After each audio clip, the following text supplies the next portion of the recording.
Hola, muy buenas noches, bienvenidos a la trama de esta noche, donde te invito a meternos en un tema totalmente desconocido para la mayoría de nosotros. Un tema que late, que existe, que se debate en las generaciones más jóvenes, que tiene que ver con un mundo que asoma, y que se trata de la revolución del género, la diversidad de género y la diversidad sexual. Es un debate que discute, un debate político, un debate cultural, que discute la idea de lo binario, de que solo existen dos géneros, femenino y masculino. Ya desde el vamos a la mayoría de nosotros nos resulta extraño, pero es un debate potente y es un debate que se viene, por eso es necesario entenderlo. Discute la idea de lo binario, de que hay solo dos géneros, y también la idea de que a un determinado sexo biológico le corresponde un género. Esto, bueno, obviamente tiene que ver con, te decía, es un debate cultural, político, pero también de derechos, porque tiene que ver con la Ley de Identidad de Género, que se sancionó en la Argentina en el 2012.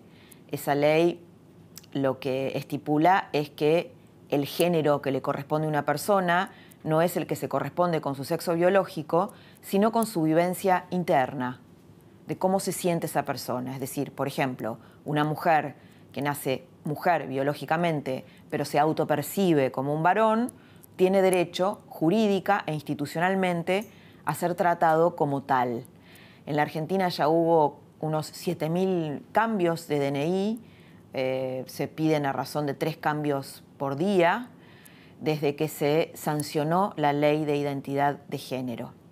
Nos metemos en esta trama a través de una historia de vida, porque muchas veces las historias de vida, las biografías, que están surcadas por sentimientos y por emociones, son mucho más potentes para entender un concepto cultural, un concepto político, que un gran debate académico o teórico. Lo vimos muy claramente con las 2 nenas violadas, embarazadas, fruto de un abuso sexual en Jujuy y en Tucumán. Lo que vimos es cómo una ley argentina, que está convalidada por la Corte Suprema, a través de la Corte Suprema, que es la interrupción legal del embarazo en el caso de violación y mucho más en niñas menores de 13 años, donde el embarazo es claramente fruto de un abuso sexual, bueno, debería haber dispositivos legales y médicos para que esa interrupción fuera inmediata. Sin embargo, lo que vimos en los 2 casos es la demora en un caso y la obstrucción en el otro caso, en donde el propio sistema legal obstruye y el propio sistema médico obstruye lo que es ley en la Argentina. Es decir, obstaculiza el desarrollo del Estado de Derecho en la Argentina. Estas 2 historias dejaron en claro esto. La que te vamos a contar ahora tiene que ver con un concepto que es de género fluido. Es el protagonista de esta noche que quiere ser nombrado en masculino, es un profesor de castellano y de latín, se llama Sasa Testa. Sasa es la combinación de Sabrina Santiago, se trata de alguien que nació con sexo biológico femenino y que luego tuvo percepciones de ser hombre y ser mujer, por eso es género fluido. Es profesor en diversos establecimientos, diversas instituciones donde va a contarte su experiencia ahí como profesor. Tiene una autobiografía en donde explica vivencialmente qué es esto de sentirse un poco varón y un poco mujer, de qué se trata, cómo llegó a incorporar a Santiago cuando parte de su vida fue Sabrina, cómo siente, qué le pasa, las formas de discriminación que afrontó, de qué se trata este mundo nuevo, de nuevas identidades, de nuevas familias también. Y en realidad esto tal vez habría que enmarcarlo en un tema, en un contexto más amplio, ¿no? Y más político. Si durante el siglo XX la tensión era igualdad versus libertad, los socialismos supuestamente encarnaban el valor de la igualdad, digo supuestamente porque muchas veces esto no se concretó, pero como ideal es así, y las democracias el valor de la libertad. Bueno, ahora se introduce un nuevo valor en el siglo XXI y es el de la diversidad y sobre todo el de la diversidad sexual. Asoma un mundo nuevo, asoman nuevos ciudadanos y te lo mostramos así.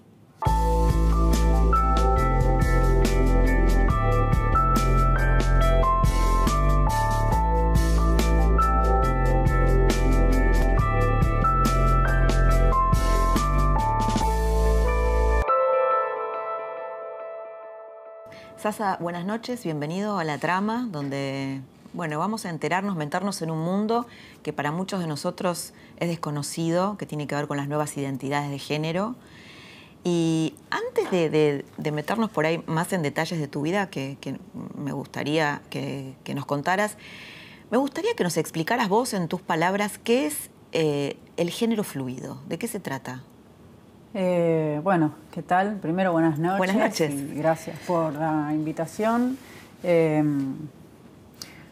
No sé, cada vez que tuve que responder esta pregunta, siempre me encontré quizás con una suerte de ambigüedad. Por un lado, una certeza y por otro, ¿no? Creo que acompañado de la certeza siempre hay cierto grado de incertidumbre, ¿no?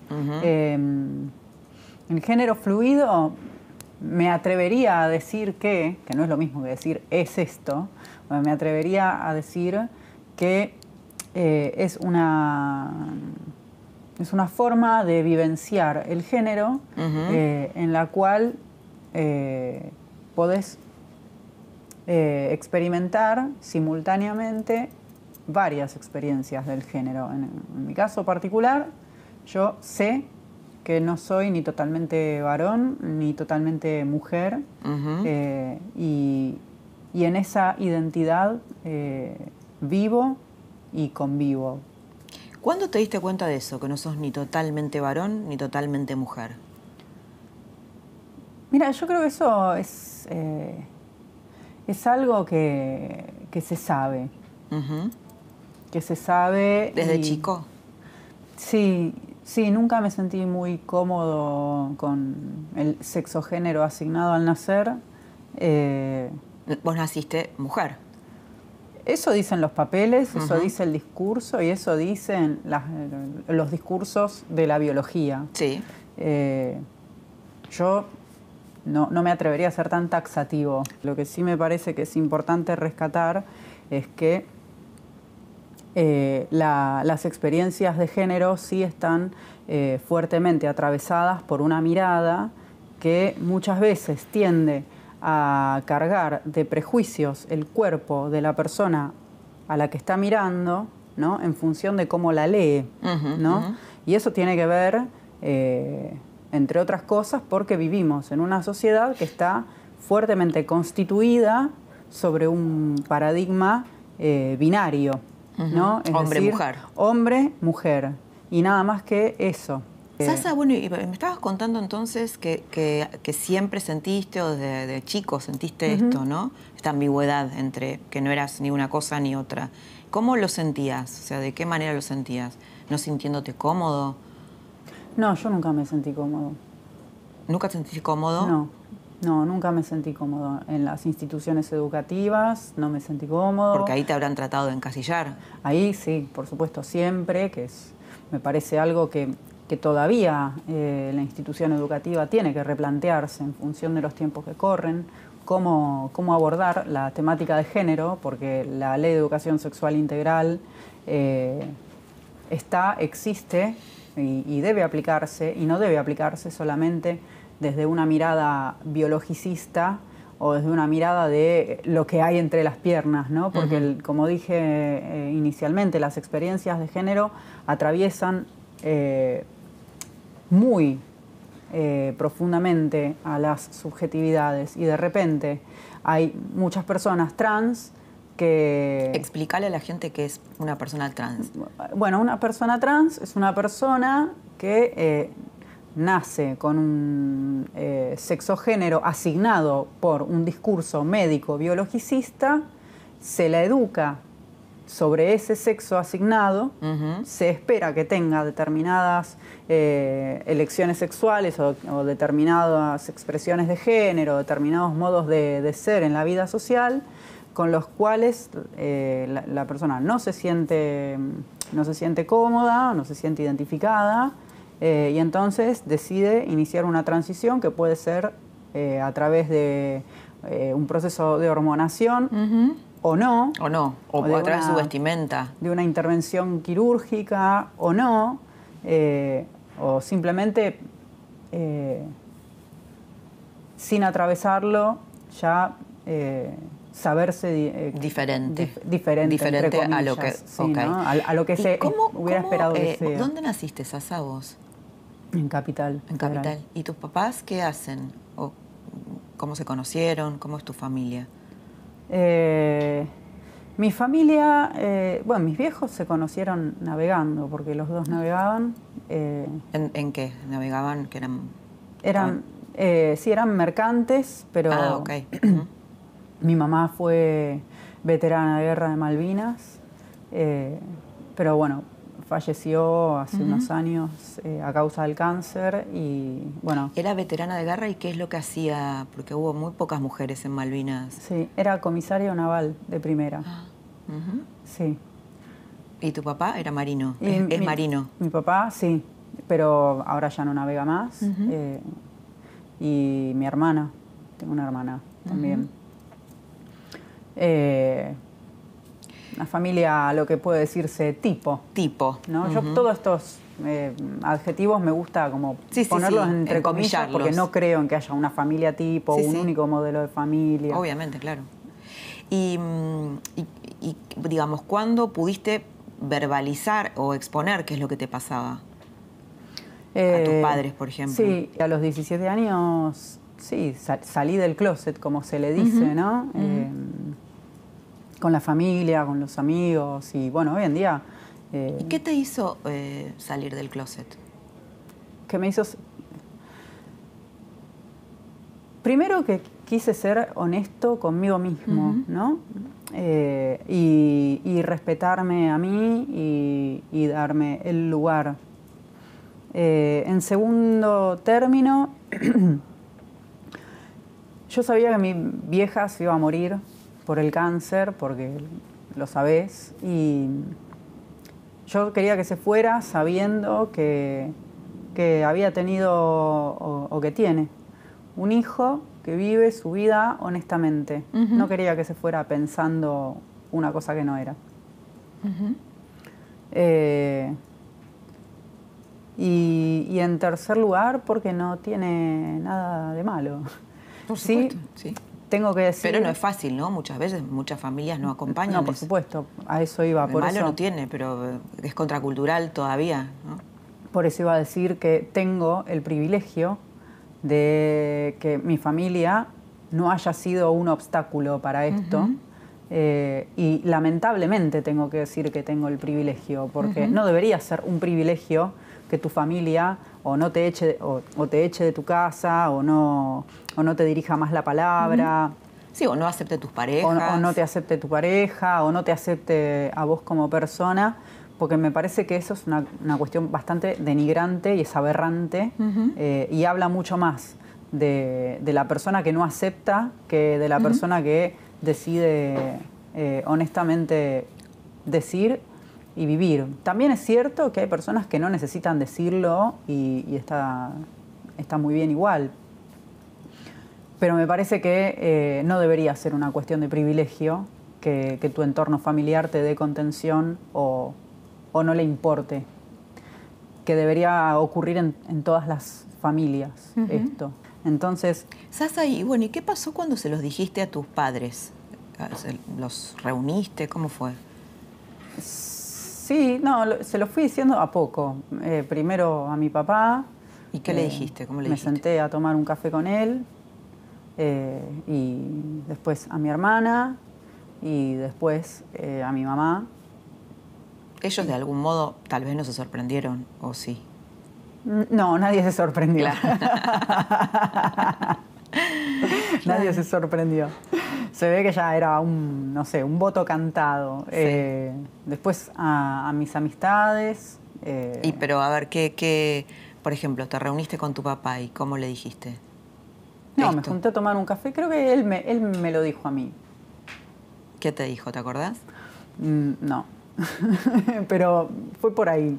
Nos juntábamos, tomamos un café y nos sinceramos. Y cuando les blanqueaste a tus amigos, les dijiste, también te acompañaron y... Sí. ¿Sí? Sí, sí, ya era, sí, bueno, ya, era un claro, voto cantado por todos lados. En la escuela también, en su momento. Bueno, hoy en día para mí es un dato ya menor.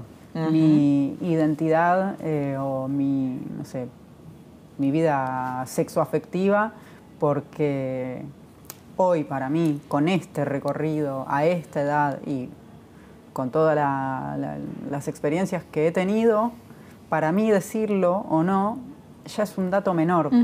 Bueno, pero porque eso ya digamos, te liberaste y te quitaste la careta, si querés, ¿no? Digo, hace muchos años, entonces eso te debe haber alivianado. O sea, fuiste honesto con vos. Sí, y además, como te dije, me parece que también esto de tener el privilegio de haber sido contenido por los seres queridos ayuda un montón. Hay personas para las cuales es muy importante decirlo y resaltarlo, y está muy bien, porque también en ese gesto de decirlo hay una voluntad política, ¿no? De decir yo existo, estoy y quiero ser visible para tener una entidad política. Sí, también me parece que hay otra manera de invisibilizar, ¿no? Las diversas identidades, que es, bueno, yo sé que sos de determinada manera, pero no me quiero enterar de tu vida privada, ¿no? Bueno, en el caso de tal vez algunos padres o... Sí, ¿no? Sí, sí, ese discurso, lo que hagas o con quién... No me interesa. Sí, que puede ser muy bueno, porque, bueno, listo. Bueno, pareciera mejor que el rechazo. Sí, y también corre este riesgo, ¿no?, de caer en la indiferencia. Y a mí me parece que en ningún caso la indiferencia es buena, porque, no sé, grandes indiferencias han generado también grandes olvidos o grandes invisibilizaciones, como por ejemplo los transfemicidios o los travesticidios, ¿no? Que no... Muertes de gente trans o crímenes de odio o asesinatos de personas trans, personas travestis, ¿no? Travesti trans. Sí, violencia en la calle también, ¿no? Claro, mucha violencia, que la verdad es que se habla muy poco del tema, ¿no? Entonces, digo, ¿hasta dónde esa indiferencia o ese, bueno, el laissez-faire, laissez-passer, ¿no? Puede llegar a ser productiva? Me parece que, por el contrario, más que una indiferencia, lo que sí hay que remarcar es la diferencia, pero positivamente, ¿no? No negativamente, como aquello que lo que es diferente es lo otro y por lo tanto lo rechazo, sino como, bueno, vivimos en una sociedad que es diferente, no seamos indiferentes a esa diferencia. ¿Y el costo de ser deshonesto, de ser clandestino para con uno mismo, es muy alto? No me refiero a vos porque no lo viviste, pero seguramente debes convivir con mucha gente que no cuenta, que no habla. No, actualmente conozco mucha gente que sí lo habla o que se visibiliza, por suerte, pero sí estimo que debe de ser muy alto. Digo, porque es muy doloroso mentir y tener que estar ocultándose, como aparte como si lo que uno estuviera haciendo, no sé, fuese realmente condenable, y no lo es. Hay personas para las cuales en un documento se les está jugando la vida. Entonces, que haya una ley que avale... ¿Por qué se les está jugando la vida?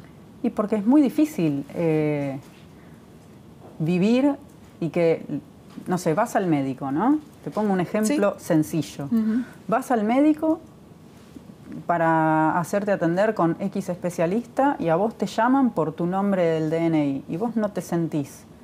O sabés que ese nombre no sos vos y que esa letra que dice que es un sexo no es tu letra, ¿no? O no sos vos. Y es muy difícil porque también genera que la otra persona no pueda, o sea, no te leen como vos querés ser leído o como lo que sos. Y no sé, en el caso, por ejemplo, del sistema médico, no ayuda a que haya un acercamiento humano entre el profesional de la salud y la persona que va a hacer la consulta, ¿no? Por eso también, afortunadamente, hay ciertos sectores de la medicina que hoy en día se lo están planteando.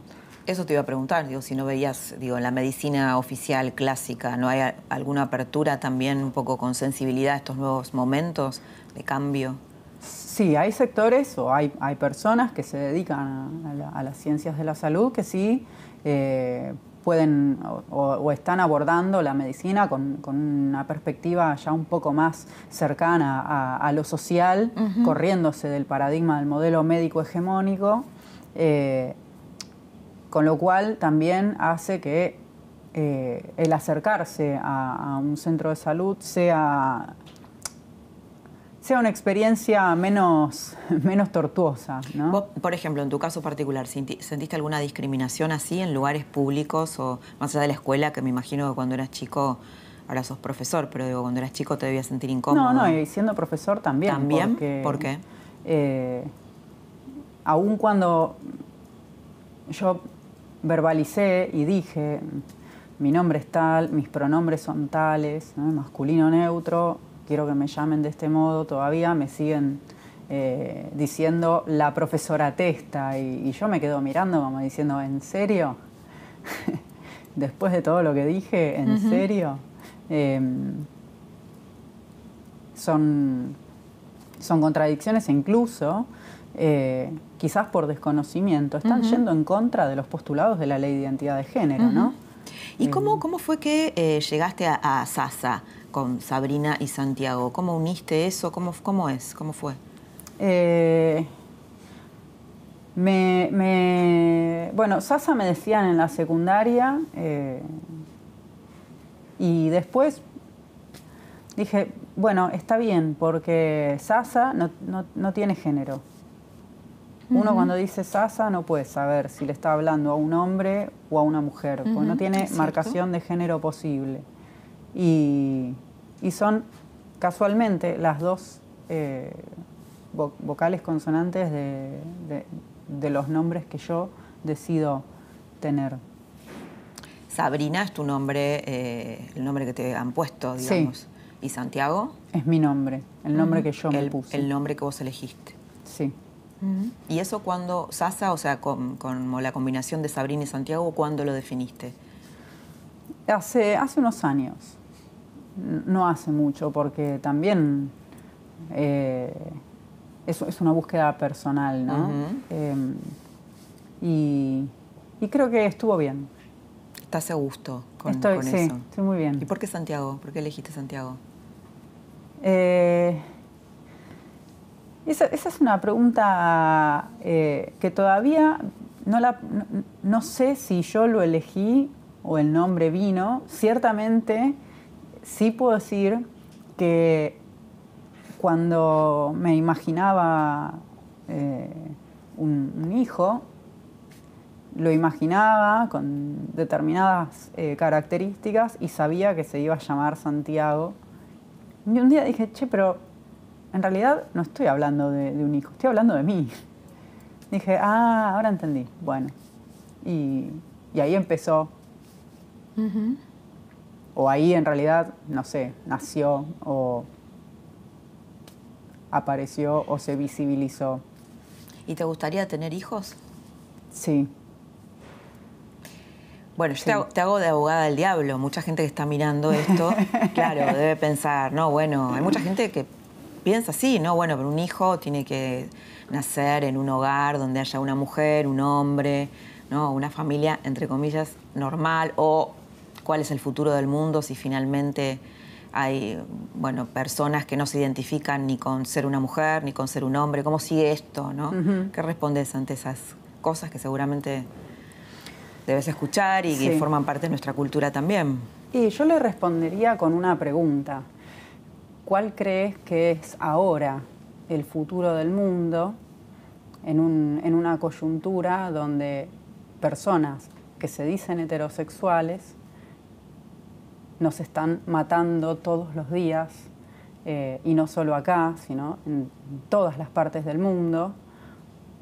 ¿O cómo crees que sigue el mundo después de que hay un montón de casos de pedofilia y de abuso en la iglesia, ¿no? Y digo, pienso en estas instituciones como instituciones que han sabido ser instituciones normalizadoras, dogmáticas y de una moral muy estricta, y que sin embargo han sabido cometer, las persecuciones de la Inquisición, los abusos de la Iglesia, los abusos intrafamiliares en familias tipo heterosexuales, cisgénero. Entonces, más que preocuparme por cómo voy a criar a mi hijo en una familia, porque, no sé, es una familia, todas las combinaciones son familias, y a veces, muchas veces, la familia de sangre no es familia, sino que es más familia un amigo que la familia de sangre. Más que preocuparme por qué va a pasar con las familias diversas o de las personas que son sexogénero disidentes o diversas, qué sé yo, me preocuparía por qué es lo que está pasando ahora con personas heterosexuales y cisgénero que han cometido atrocidades, ¿no? Digo, los femicidios también son perpetrados por varones cisgénero, heterosexuales, y estamos hablando de vidas que se pierden o de infancias que se arruinan, ¿no? Entonces, estas son mis preocupaciones con respecto al tema, no si cómo voy a criar a mi hijo, a mi hija, a mi hija el día de mañana. ¿Qué pasa en las escuelas estatales, ¿no? Que yo sé que hay mucha movida con todo esto, que se habla mucho de esto, que inclusive tal vez es mucho más posible de decir que cuando vos eras adolescente. ¿Cómo es esa experiencia, vos que sos profesor ahí, ¿no? En colegios del Estado. En público y privado. En público y privado. La experiencia que tuve con la escuela pública en la que estuve, la verdad es que fue malísima. Malísima. Muy poca apertura al tema, discursos muy homofóbicos, muy transodiantes. No sé, conmigo, con estudiantes. ¿Qué experiencias tuviste vos de discriminación directas? ¿Experiencias de discriminación directa? Y cuando quiero entrar a un baño, sea un baño de mujeres o de varones, que te digan algo y que te quieran corregir, ¿no? Por ejemplo, entras y... No sé, entro a un baño de mujeres. No, este es el baño de varones. Perdón, no, este es el baño de mujeres, te equivocaste. O que me miren y susurren, no sé, o te ven caminando en la calle y te miran de arriba abajo, como escrutándote. O te querés probar ropa y tenés que entrar a un probador y no a otro. Y, viste, por eso digo, para mí no hay ropa de mujer o de varón, hay ropa y punto. Y no debería ocurrir que todo el tiempo estemos siendo mirados como si fuésemos cosas o escrutados bajo, no sé, la mirada hegemónica de un binarismo de género que también es un invento para ver en qué casilla nos colocan. Sasa, muchísimas gracias por haber estado esta noche acá y habernos contado todas estas cosas, habernos abierto puertas completamente novedosas para muchos de nosotros. Muchas gracias. Bueno, gracias a vos, Laura. Sasa fue construyendo su identidad con la unión de Sabrina y Santiago y nos contó de qué se trata en primera persona el género fluido.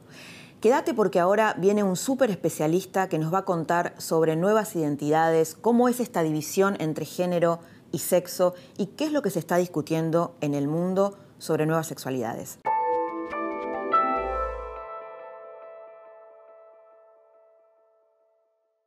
La gran revolución de género que pone en discusión que solo existen algo binario, masculino o femenino, tiene una traducción política, una traducción jurídica.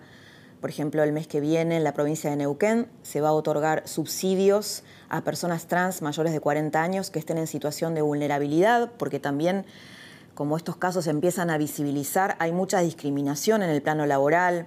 en el plano económico, en el plano educativo. Está todo el tema de los chicos que empiezan a percibirse que están dentro de un cuerpo que no lo sienten en relación con su propia sexualidad y se definen y nacieron como varones y se sienten nenas o viceversa. Toda esta problemática que se está discutiendo es un tema también educativo, un tema que empieza a pegar fuerte en los colegios. Para hablar de todo esto, vamos a charlar un largo rato con el doctor Adrián Helien. Es un sexólogo, tiene más de 30 años de sexólogo y hace unos años está al frente de un grupo en el Hospital Durán, de un grupo de atención a personas trans.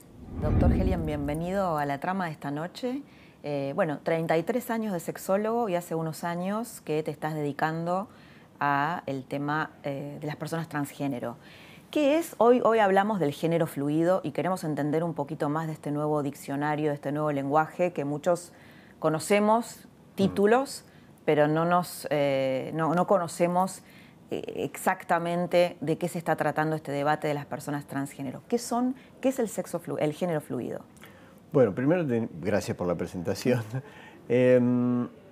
Habría que aclarar probablemente qué es sexo y qué es género. Empecemos por ahí, si querés, para empezar a entender algunas cosas que tienen que ver con esto que hoy aparece como un título y que probablemente sea algo novedoso. En realidad no lo es, porque sexo tiene que ver con la parte biológica, es decir, con nuestra biología. Y básicamente el género es una construcción que tiene que ver con cómo nosotros nos percibimos subjetivamente y socialmente. Estos dos conceptos en algún momento quedaron fusionados, sexo y género, a partir de que vos nacés con un cuerpo, se te asignó un género. Es decir, había un binario, que quiere decir, es otra construcción, es otro dogma que damos por sentado, que esto es así, que hay un mundo de rosa, un mundo del celeste, varones y mujeres. Y que todo estaba... Y que hay solo dos posibilidades, ¿no? Solo dos posibilidades. Pensando que eso era así. Y básicamente atadas estas dos posibilidades a la biología y sobre todo, bueno, cuando naces, de acuerdo a tus genitales, te van a asignar rosa o celeste, varón, mujer. Y esta ficción, yo digo ficción porque es un constructo, es un invento, se rompió a partir de que las personas que metíamos en estos dos cajones no entraban. La realidad es esa. Las personas empezaron a percibirse de manera diferente, a sentir de manera diferente que estos mundos del rosa y el celeste, de este binario, y empezaron a romper estas categorías. Entonces, esto que tiene que ver con la autopercepción no alcanza estas categorías de varón y de mujer para definirnos. Hay personas que no se sienten ni varones ni mujeres. Y o que se sienten alternativamente varones y mujeres. O que pueden fluir alternativamente en estas categorías o directamente no quieren ser encasilladas. No quiero ningún género, no me representan ninguna de estas dos categorías. Entonces, esto empieza para mí a deconstruir, a desarmar, si querés, siglos de concepciones acerca de lo que es ser varón, qué es ser mujer.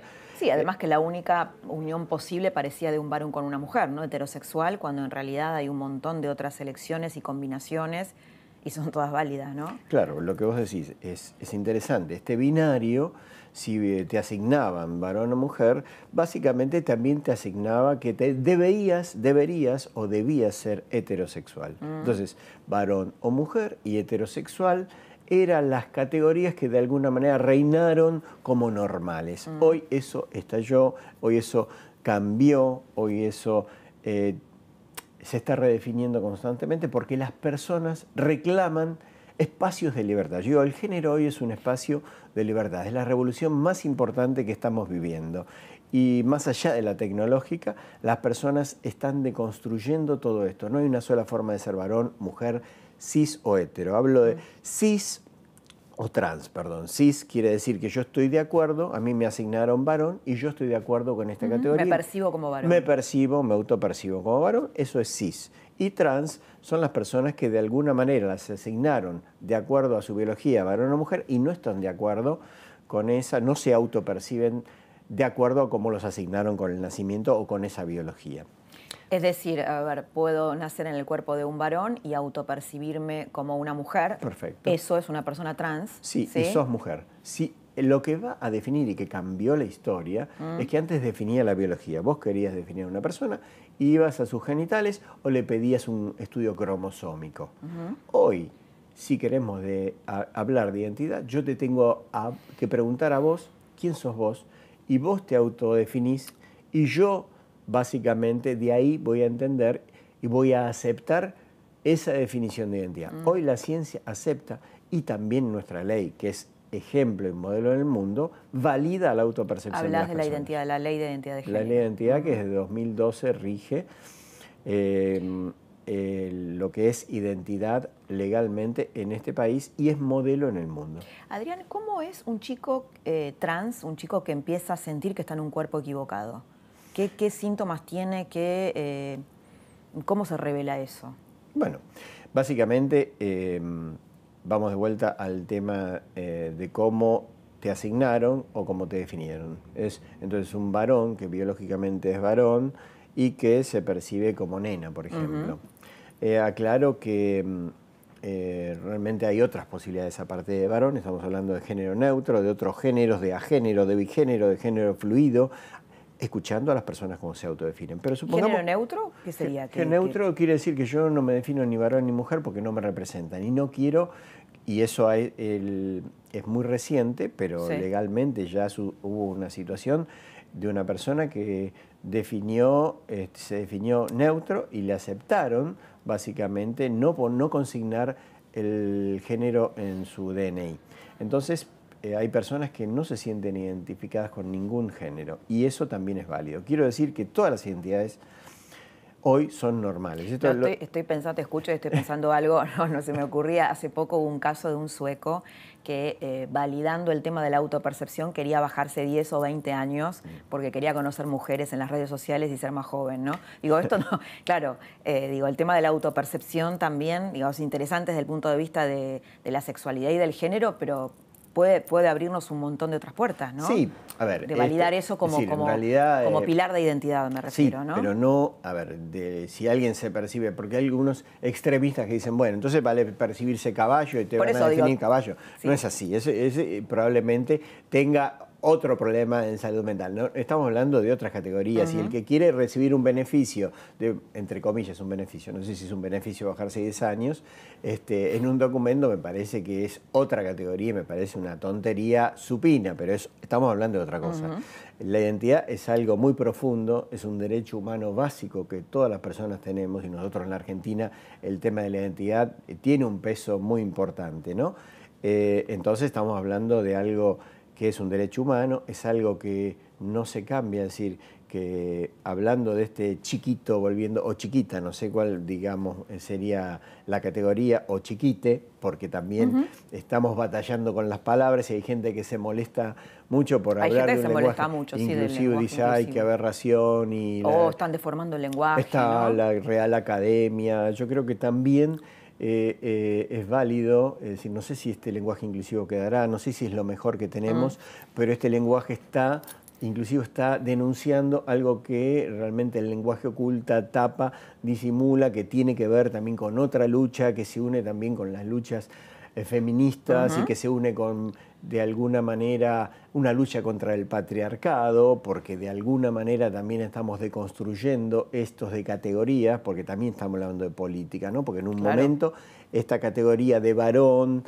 patriarcal que definía de una manera superior y sobre el género femenino, y estamos hablando privilegiados y personajes, digamos, y ciudadanas de segunda, ¿no? Claro, estamos sacudiendo toda la estructura social y política porque es el lema que me gusta decir, que lo personal es político, es realmente político. Estamos hablando de temas políticos, de cambios profundos sociales que de alguna manera están tendiendo a ampliar la libertad de las personas. Son espacios de libertad, como dije, de lucha por la equidad. ¿Y por qué crees que se dan ahora? ¿Por qué esta revolución del género en un sentido amplio? Creo que esto, bueno, por un lado siempre existió, pero creo que hay un punto donde las pero personas... ahora estalló, ¿no? Sí, Siempre existió y además siempre fue un trabajo que se hizo más en la academia, en círculos más chiquitos, más políticos. Y ahora, ¿no? Se habla de la revolución de las hijas en el tema género, bueno, todo el tema de las personas trans que se está debatiendo. Nosotros estamos haciendo un programa sobre eso.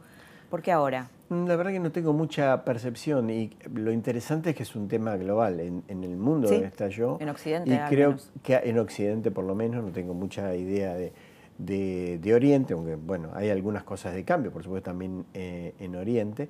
Creo que hay un punto donde las personas empezaron a no tolerar algunas cosas y a poder expresarlas.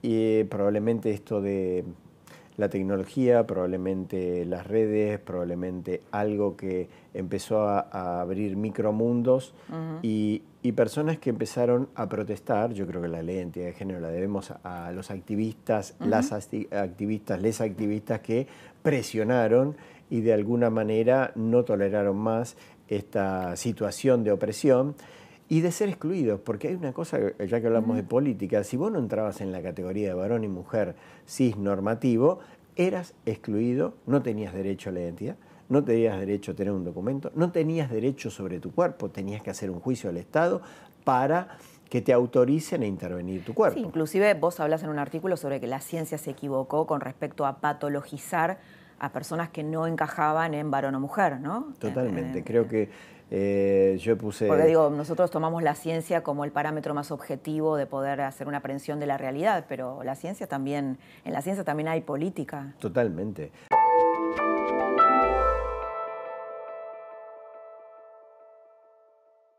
Yo te desvié del tema de los síntomas de los chicos, los chicos, sí, bueno, porque me parece que es un tema importante. Vamos a volver a niñez. Niñez es el gran tema, el que realmente es el foco de mi atención, digamos, de atención clínica. Quiero mencionar que estoy trabajando en el Hospital Durán y que tenemos un grupo de atención a personas transgénero que empezó siendo de adultos, pero en un momento empezamos a atender, la primera consulta fue descendiendo en edad, hasta que bajó debajo de los 18 años, armamos un grupo de atención a personas transgénero, la parte de niñez y adolescencia. Entonces, ¿cómo es un niño, una niña, un niñez?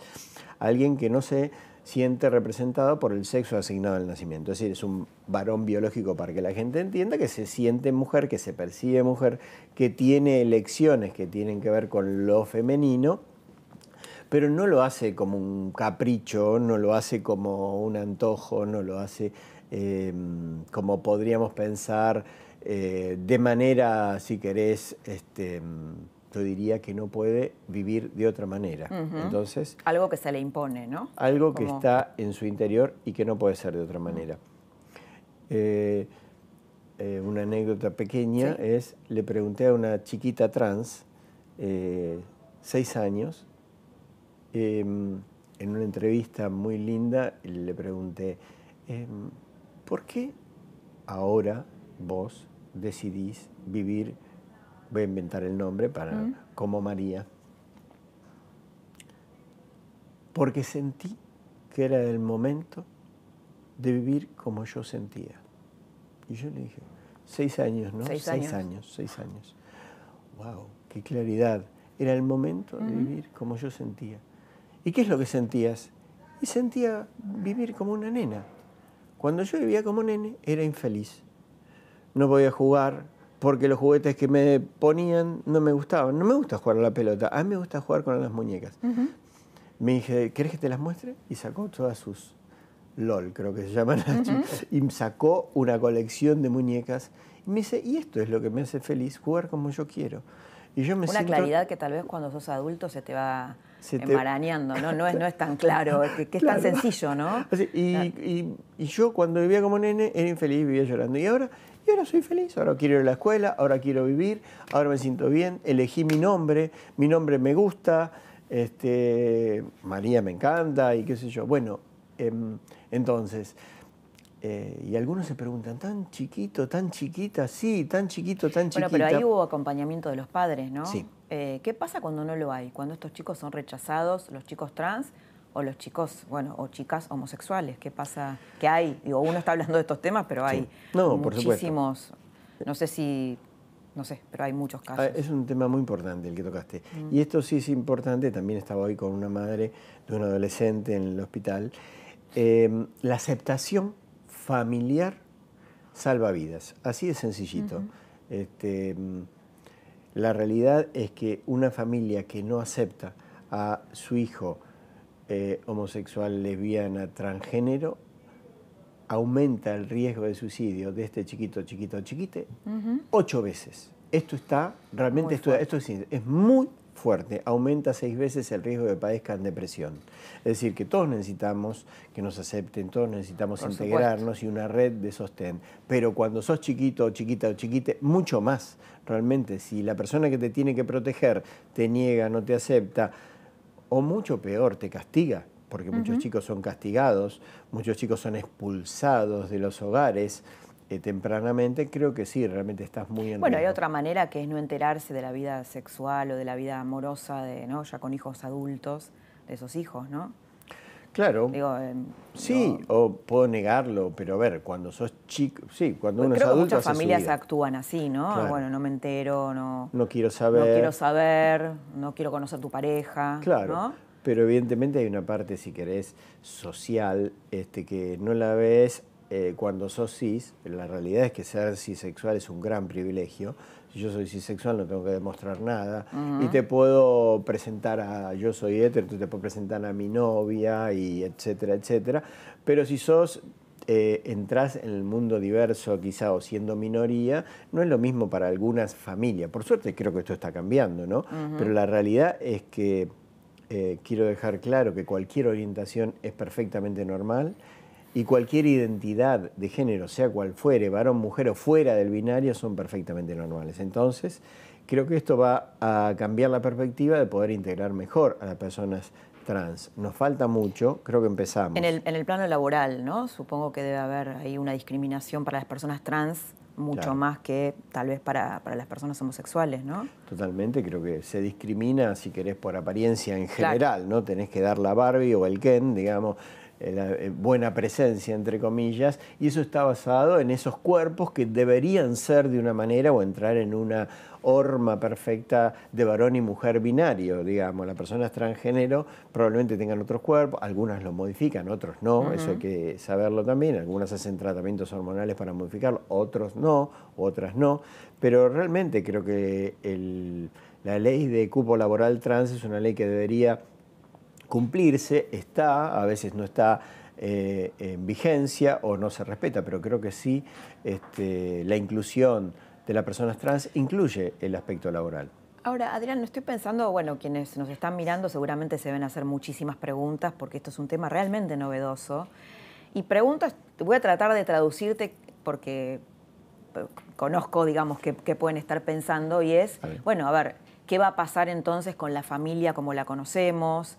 Esto también te abre cosas de, bueno, de poliamor o de otras uniones familiares, o qué pasa con los hijos que puede tener una persona trans, cómo, digamos, se tramita eso, qué va a ser del mundo en algún punto, ¿no? Como lo conocimos. ¿Se transforma este mundo? Sí. ¿Se transforma la familia con respecto a cómo la conocimos? Sí, yo creo que se está transformando y es cierto que también es un hecho político, digamos, ¿no? Esto existe, creo que la realidad es que podemos hablarlo cada vez más y es una realidad de un mundo cambiante, porque nosotros los seres humanos somos realmente cambiantes, claro, somos los únicos, si querés, del reino animal que somos los menos naturales, es decir, no nos queda nada natural, realmente hay naturaleza y nosotros la transformamos, entonces el discurso de que esto no es natural, realmente los seres humanos no somos naturales y hemos actuado en contra a favor de la naturaleza y podemos meternos en temas, no sé, desde el cambio climático en adelante, pero seguimos deconstruyendo y cambiando y cambiando. Yo creo que la sociedad está cambiando, las formas vinculares están cambiando y estamos pudiendo hablar de esto. Sí es cierto que hay ciertos movimientos conservadores que no les gusta nada este tema, pero la realidad... Bueno, hay 7 países en el mundo que tienen pena de muerte para la homosexualidad, aún hoy. Es así, es así. Y es eso, donde lo personal se transformó en político o donde el Estado se te mete en la cama. La realidad es que no debería, es un tema particular y de cada persona, pero en ciertos estados es realmente así. Ser gay tiene pena de muerte, es decir, ser homosexual te puede costar la vida. Salir del armario no es lo mismo en Argentina que en los países árabes que tienen pena de muerte, en algunos países también de África. Bueno, no recuerdo exactamente, pero ahí aún coexiste hoy el matrimonio igualitario, que la Argentina fue pionera en Latinoamérica, con pena de muerte. Así que está cambiando. Y vamos, para cerrar, porque vos hablaste muchas veces de política, de micropolítica o de una cuestión cultural, de diversidad. ¿Es finalmente, como dicen algunos activistas, la heterosexualidad, es una construcción cultural o tiene bases biológicas? ¿Está construido? ¿Lo elegimos? A ver, dos cosas. Es interesante esta pregunta porque no sabemos. El que se arrogue el saber está mintiendo. No sabemos ni cómo se conforma la identidad, ni cómo se conforman ciertas orientaciones. Lo que sí sabemos que es normal y que eso básicamente tiene que ver con una posibilidad personal de cada uno. Por supuesto que hay factores biológicos, hay factores sociales y culturales y de crianza. ¿En qué proporción?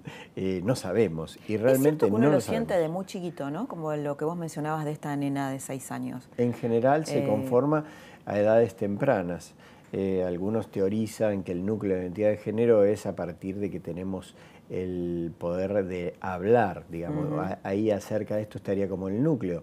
Pero bueno, cómo se va desarrollando o consolidando. Antes pensábamos quizá en la identidad como algo más sólido, como algo más de estructura, y hoy es mucho más fluido. Esto también es importante que te hablar de género fluido. Hay gente que puede variar respecto a esta autopercepción en la identidad, hay gente que puede variar en su orientación, pero... Y tal vez ahora mucho más, que hay más permisos culturales, ¿no? Claro, porque antes tenían que entrar en ese casillero y muchas personas se obligaban a entrar en ese casillero. Si nací varón, tengo que ser varón, si no estoy loco de alguna manera. Es decir, si soy varón y me gusta otro varón... No, algunas personas, bueno, lo niegan, lo ocultan, pero realmente... Se habla también de la heterosexualidad flexible, ¿no? Sí. Esto de que vos sos heterosexual, pero podés tener sexualidad con personas de tu mismo género algunas veces. Totalmente. Y hay que preguntarle a la persona cómo se siente mejor identificada y te va a decir que realmente, en este caso, podría ser un heterosexual flexible que de vez en cuando tiene una relación que no lo definiría como homosexual. Y esto es otro cambio también importante. Empezar a valorar la autodefinición de las personas. Realmente creo que esta revolución del género nos toca a todos y está empezando a... Para mi gusto creo que esto es realmente importante porque los diversos somos todos, porque en un punto hablamos de los otros, realmente, y los diversos y las personas que tenemos identidad somos todas. Ojalá este mundo nos amplíe las posibilidades de expresarnos como seres humanos y nos amplíe la posibilidad de desarrollarnos como personas. Creo que eso es lo más importante.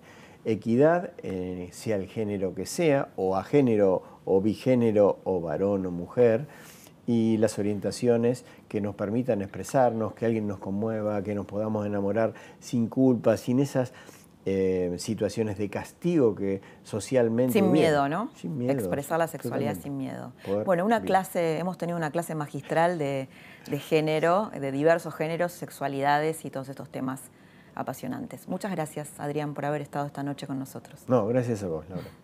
Desde que se promulgó la Ley de Identidad de Género en el 2012, casi 7.000 personas pidieron un cambio en su documento de identidad en función de que su autopercepción no coincidía con su sexo biológico, se percibían de otra manera.